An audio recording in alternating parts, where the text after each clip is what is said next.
Okay, so I've had a lot of viewers and followers ask me how was my journey in prison. I could sit here and I could tell you like war stories, and I could tell you just a bunch of negative and violence. Talk about that.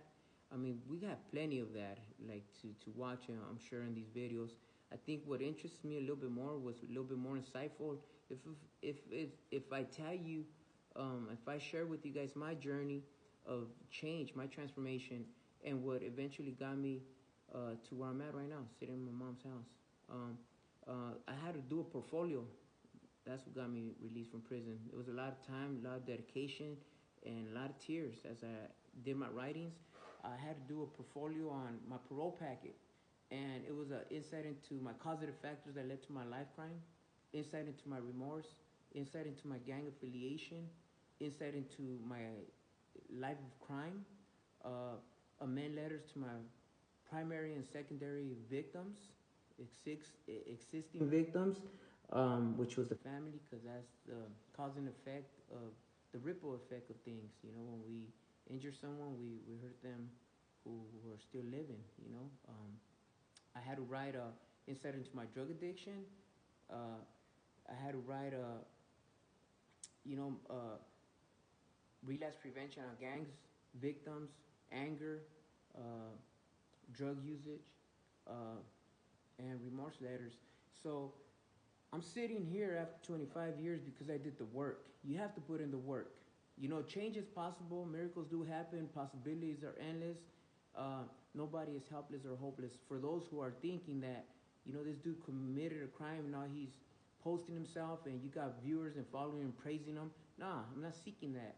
You know, I could get on these TikTok and on a bunch of these social media and I see a bunch of negativity. I don't see nothing healthy.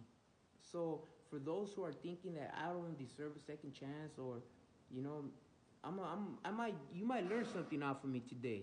So what I want to do is I'm gonna break it down in chapters, and I'm gonna read you guys my whole portfolio, little by little, and that is my journey. I'm gonna tell my war story in a changed way, in a remorseful way, uh, where I was able to connect myself to my emotions, express myself in a certain way. And I did this sitting in my darkness, sitting inside that cell that I spent all them years in. And I had to, you know, put a pen to paper, you know, and give it a lot of thought, you know, bust out dictionaries, bust out all my material, all my reading stuff that I had did, self-help, um, you know, my journey uh, that helped me, you know, to my recovery and to eventually freedom. You know, I was able to show up to that board and express myself in a certain manner that they believed me. I told the truth. I was honest.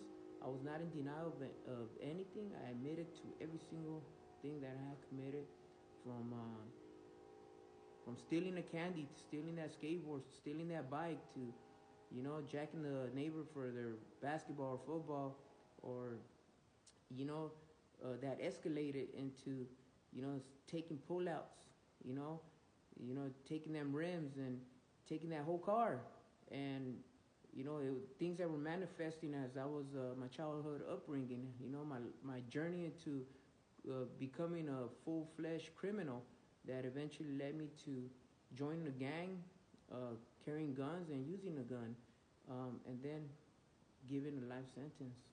So I'm gonna share with you guys insight into my remorse uh, in a bit.